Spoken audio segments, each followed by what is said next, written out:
Radiator reservoir properly mounted to the frame, no bolts missing, not cracked or broken, proper fluid level, cap properly secured. Next, I'm going to go ahead and check my washer fluid reservoir properly mounted to the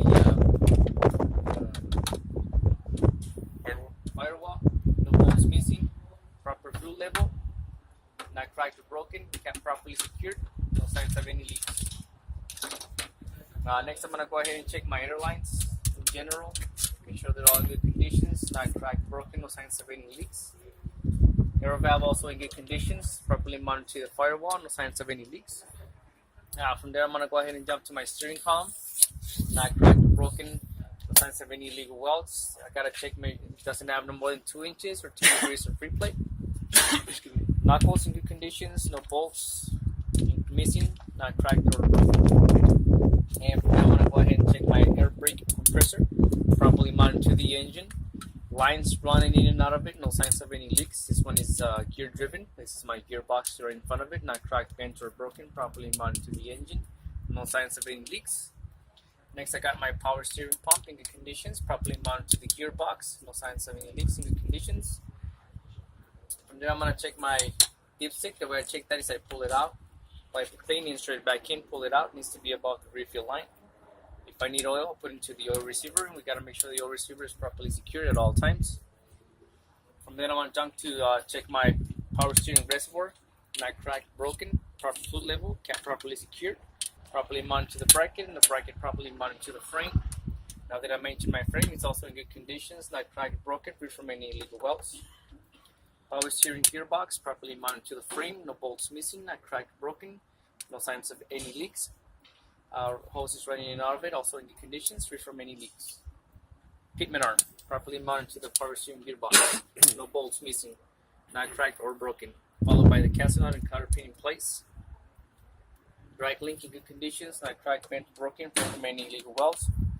Control arms, top and bottom, both in good conditions, not cracked or broken. Followed by the casting nut and cotter pins in place.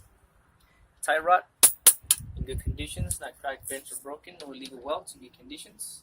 And it's also followed by the casting nut and cotter pin in place. And from there, I'm going to jump over here to check my lift springs, not cracked, bent, broken, or shifted in any way. And I got my bumper stopper in good conditions, not cracked, broken, or missing. The U-bolts in good conditions, not cracked, bent, or broken.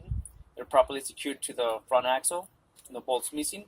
Now that I mentioned, my front axle is also in good conditions, not cracked, broken, free from any illegal welds. I do have 2 hanging supports, one here in the front, one here in the back.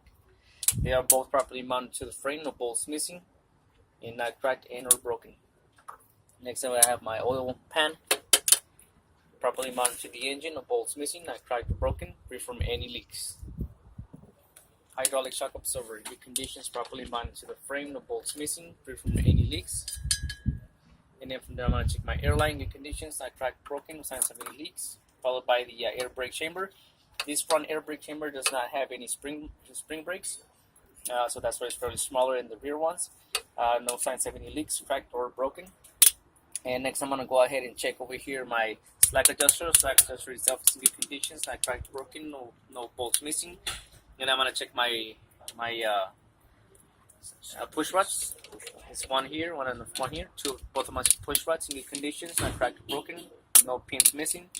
The way I check the slack adjuster is I shock my wheels, get in my pocket for safety, release both of my valves, push them in, put on a glove, and I pull on the slack adjuster.